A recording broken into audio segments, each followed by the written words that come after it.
Hello and welcome to Start Select, the video game show from GameSpot UK. Coming up on this week's show, we talk to Evolution Studios about Motorstorm 3, this time it's urban. We look forward to E3 2010 and see what we can expect to see in next week's big show from LA.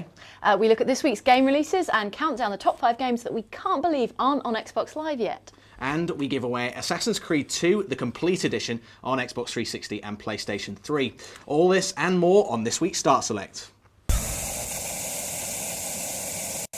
So, unless you've been living under an especially large rock for the last month, you'll undoubtedly know that next week is the biggest event on the gaming calendar. It is E3 2010. Now, Jane and I have our passports ready to jet off to LA tomorrow, but before that we thought we'd run down just what we're looking forward to, as well as your most anticipated games from the show. So Jane, how many E3s have you been to? Just the one. Just the one. It's the 5th for me, so I should theoretically be good at making predictions, but I have a notoriously bad record of it. So the big news we think is going to happen at this point is Natal, Move, maybe a bit of Wii HD. We definitely know that Nintendo DS 3D or 3DS is going to be there.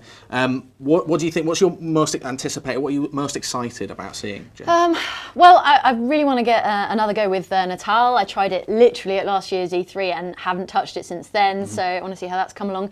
Similarly, Move, get a good hands-on with that, hopefully. And in terms of the games, well, it's The Last Guardian, Portal 2, I think that's a bit of a favourite, and Fable 3. I'm really psyched about Fable 3. But I think, and someone mentions it, that the stuff we should be really excited about is the stuff that hasn't been announced, that's really going to kind of blow us away while we're there, and not something that we've been kind of spreading rumours about for weeks on end. Yeah, so I mean, this week a lot of stuff kind of leaks out, so we're recording slightly earlier in the week, so apologies if some of this has been superseded by some of the news that's come out. A lot of rumours come out ahead of the show, but yeah, a lot of the biggest surprises about E3, and one of the best things are the things that you don't know about. When you get to the show, news comes out, things that you don't expect happen. Do you have any particular tips, anything that you would put a wager on at this point that we're going to see next week? It's not going to be Half-Life 2 Episode 3. That's been pretty much shot down. Yeah, pretty much shot down. Yeah. Although, because Valve, they cancelled their Portal 2 event, and everyone's like, okay, and then they said there's going to be a surprise instead, and everyone's like, okay, Half-Life, Episode 3, and that seems to not be the case. Someone was saying, well, in that case, isn't it just like Half-Life 3 or something? Probably not. I'd put money on that not being the case then. So that's my wager. It's like an anti-wager, I suppose. And also no PSP 2, I reckon. No PSP 2. I think that's actually fairly safe bet. I'm kind of like hedging all my bets. But I think if that comes out, it's going to be late. It's going to be like the PSP Go. It's going to be Gamescom or TGS or something like that, I think. One of the most persistent rumours right now is Xbox 360 Slim as well. That could possibly happen. You've got Natal coming out, possible revision of the hardware. Yeah. It seems like a good time. What do you think? Yeah, I think it's going to happen. You think it's going to be a Slim? There's a good chance of a Slim. I'm slightly more optimistic about PSP 2. I think that could possibly happen. I know they only released the Go, like, what was it? It's not even 12 months ago, I don't think. Exactly. But it's been such a kind of misfire for them that now people are ready for another PSP. There's a new DS coming. Do you not think? I thought something would have leaked. If it's going to be, but in the absence of leaks, I think it's not going to happen. But they might have tightened up security, and we'll totally be surprised at the Sony conference. And the one thing that I don't think is going to happen is Wii HD. A couple of people have a few analysts have said Wii HD is coming for a long time. It's coming. It would theoretically take on the Xbox 360 and PlayStation 3 with a similar level of hardware and allow people to port games to it. The next Call of Duty, for example, more easily. But the Wii's still doing so well. I can't see it. I don't see that it's necessary. They didn't chase the HD market to begin with, so why do they need to? Right, exactly. Anyway, we threw it open to the Facebook group, facebook.com/GameSpotUK. If you want to get involved with the conversation on Start Select, hit up facebook.com/GameSpotUK. We asked you what you were looking forward to at E3 this year. Roger Skelton says news of the PS3 subscription service and what it will contain. If Sony play it right, they should be able to get me very excited about it. So yeah, that will be interesting to hear about exactly what you're going to get in the premium subscription. Yeah, he seemed quite excited to actually pay money to Sony for this service. I wasn't like, what? He's ready. He's in line already. He's ready. He's got his subscription money ready. And Matt Girdler says, I honestly think Sony will show a PlayStation Portable 2. PSP Go might have been used as an in-between between 2 generations, like the Game Boy Advance and Advance SP, and Nintendo DS and DSi XL. Other suggestions that we've had for games that people are looking forward to, it seems to be completely across the board. There's not like one title that's come out as a favourite. So Sean Alistair Stanek says info on the new Zelda game, as we talked about. Yeah, Ben Wood said news on Half-Life 2 Episode 3, of course, and Ben Danalik says Elder Scrolls 5, I really am hoping. And David Bartlam says Fallout New Vegas, so I think that's a sound bet. We'll definitely be seeing more of that. Lee Lapcoat says DC Universe Online, which was, I think, last E3 we saw that unveiled. Yeah, there's a date now, right? So yeah, there's a date now as well. Another vote from Dave Haslett for the Wii HD, but he acknowledges it will be highly unlikely. James Day, formerly of GameSpot intern fame, says to see what the new Zelda is going to be like, if Nintendo can make any use of the Vitality Sensor, and if Miyamoto is going to unveil Pikmin 3. Bryony Hammond says Killzone release day, so I can make a childlike chart and count off the days remaining with a big red crayon. You and me both on that. And Matthew Spratt is looking forward to Elder Scrolls 5 as well, and Nick Richards is up for Thief 4, Hitman 5, and The Last Guardian. Yeah, I think Hitman's probably a good guess, actually. Yeah, they've got those guys. I've got Kane Lynch 2 coming out soon, and then Hitman. I think we could see an announcement for that. Anyway, E3 is kicking off this Sunday, June the 13th. So remember to check out our live streams of all the major press conferences, hands-on impressions of the biggest games, and interviews with all the top developers by bookmarking e3.gamespot.com. Also, Guy and I will be doing the Start Select show and GameSpot UK podcast specials next week from the show itself. So check out our Facebook page at facebook.com/GameSpotUK to tell us about what you enjoyed. And again, we'll share the best comments next week. All right, time to go and see Motorstorm Apocalypse now. It's the third Motorstorm game for the PlayStation 3. It was unveiled in London recently, and in a big change for the series, it's heading to an urban environment.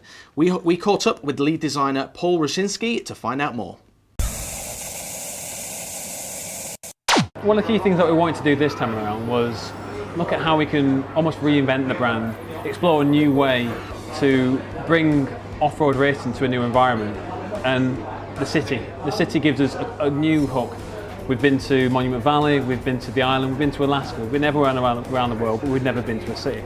And this urban off-road environment gives us the opportunity to really put a different spin on the Motorstorm playset that we've had. But we thought, well, the city's not really enough. So the earthquake was the next layer that we introduced. But even then, you can't have an earthquake happening in every single race.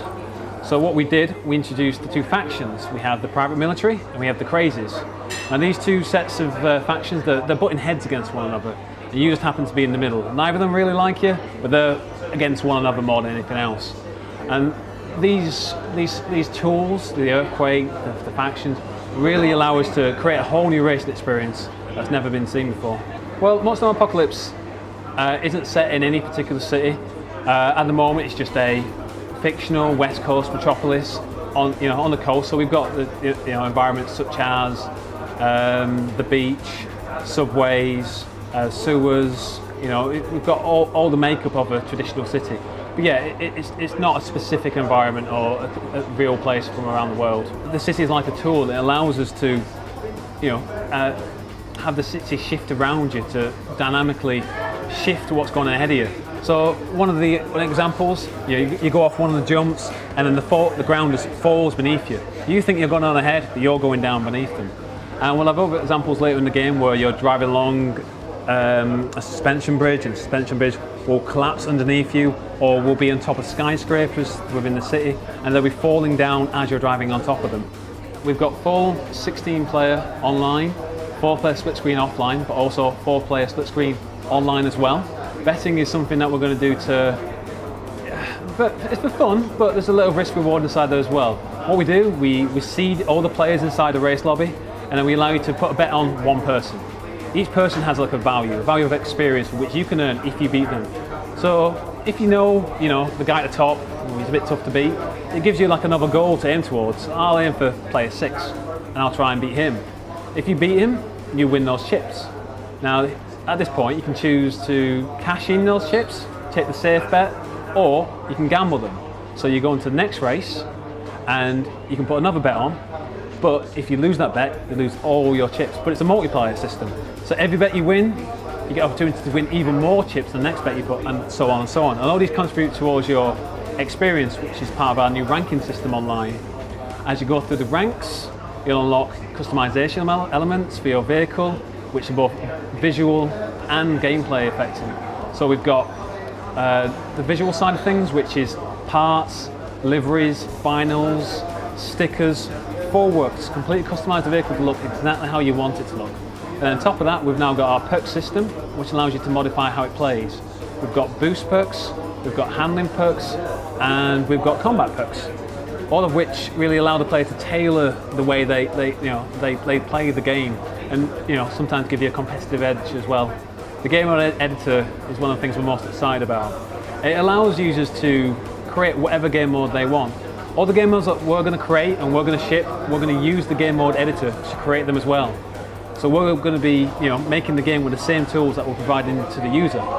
So any user say, I have any particular ideas or thoughts, chances are they're going to be able to set it up. We've obviously utilised the Motorstorm Pacific Rift engine, but during this time we've been able to make a lot of improvements to it. One of the big things, of course, is obviously dynamic lighting, which obviously allows us to do nighttime races with headlights. So you can drive around in the dark, but also allows us to go into locations which would have been difficult to do otherwise, like underground, which would have been pitch black otherwise.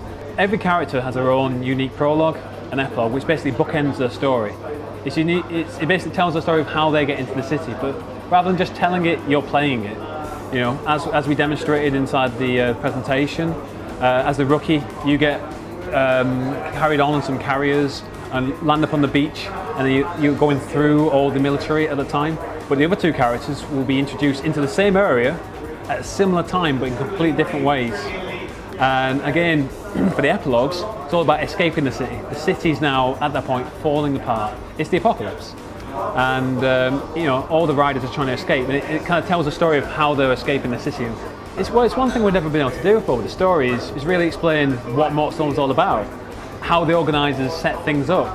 Because we've been to Monument Valley, we've been to the island, and the players never really learn what goes on behind the scenes. And hopefully with the story, we can not only inform you of this, we can also take you on a journey with these characters as well. My name is Paul Waszczynski, I'm lead designer on Motorstorm Apocalypse, and will be available 2011 exclusively on the PlayStation 3.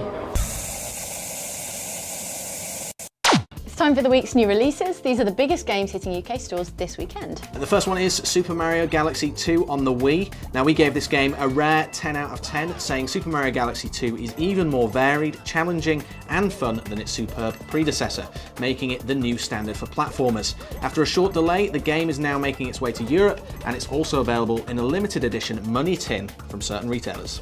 Rock Band Green Day on Xbox 360, PS3, MTV Games and Harmonix's full Rock Band game dedicated to the San Francisco Bay Area pop-punk rockers. Next up is Assassin's Creed 2 Complete Edition on Xbox 360 and PlayStation 3, which includes the full game of Assassin's Creed 2, both DLC packs, that's Battle of Forlì and Bonfire of the Vanities, and 3 Templar secret locations, which I'll attempt to pronounce now: Palazzo Medici, Santa Maria de Frari, and Arsenal Shipyard, which were previously only available in the Assassin's Creed 2 Black Edition. And finally, Prince of Persia: The Forgotten Sands hits the PC. Speaking of Assassin's Creed 2 Complete Edition, time to give away a competition prize now. We have 3 copies of the game to give away on PlayStation 3 and Xbox 360, courtesy of Ubisoft. All you have to do is answer this question. Name the 2 extra chapters in the game that were originally launched as DLC, as well as the numbers of the memories they fill in the timeline. If you think you know the answer, email it to competitions@gamespot.co.uk with your name and address, and we'll draw the winners on next week's show. We've also got the winner of last time's Xbox 360 Elite competition, as well as copies of Samurai Showdown Sen on the Xbox 360. All you had to do was answer this question. Tell us the names of 3 of the characters from the game. The winner of this beautiful Xbox 360 Elite, as Jane is very nicely modelling, is Henry Blackie from Yelverton, who correctly named Killian, Draco and Black Hawk. Our 4 runners-up are William Riley from Bromley, Jonathan Bridges from Weston-super-Mare, Michael Goodbody from Kent, and Dave Dutton from Birmingham, who all bag a copy of the game and the Samurai Sword. Congrats, guys, enjoy your prizes. With classic games such as Soul Calibur and Perfect Dark now re-released on Xbox Live Arcade and a second Bionic Commando game being prepped, we thought it was time to look at the games we can't believe still haven't been released for Xbox Live. Jet Set Radio, Jet Set Radio Future, or Jet Grind Radio if you're in the US. This is the game that started cel-shaded visuals, brought addictive, wacky J-pop to the masses, and was one of the coolest video games of all time. We're also surprised that Jet Set Radio Future isn't out as part of Microsoft's original Xbox line. The Simpsons arcade game. Now, I pumped God knows how many 20p's into the Simpsons arcade machine in my local arcade on Filey's Seafront, and along with Cadillacs and Dinosaurs and the original WWF arcade game, it's the reason my hands became callous, blistered wrecks. Bart, Lisa, Homer, Marge, they were all in this excellent side-scrolling beat-em-up, and we won it on Xbox Live Arcade. Power Stone, another Dreamcast classic that seems long overdue for an online-enabled XBLA update. Power Stone took the 4-player fighting game and turned it on its head. If a character collects 3 Power Stones, they transform into a more powerful version, able to unlock one of 2 super special attacks. I played this game to death in my university years, and the genre seems to have gone out of favour recently. Street Fighter 3, Third Strike, probably the least successful of the Street Fighter series, but still holds a special place in our hearts. The initial release of Street Fighter 3 ditched all the main characters from 2 apart from Ken and Ryu, but Third Strike brought everyone back, including Chun-Li and Akuma, as well as a new version of the Crush the Car minigame. GoldenEye. An update or re-release of GoldenEye has been rumoured since what seems like the beginning of time, but with Perfect Dark now out on Xbox Live Arcade, now is surely the time for it to happen. Now, we know you're probably busy shouting at your screen right now with games that we missed, so let us know your thoughts and suggestions for games you want on Xbox Live Arcade by going over to our Facebook group at facebook.com/GameSpotUK. That's it from us this week, but we'll be bringing you another edition of Start Select next Friday, direct from E3 in LA. Get in touch with us at podcast@gamespot.co.uk or get involved with the discussion at facebook.com/GameSpotUK, and we'll see you from sunny LA next week.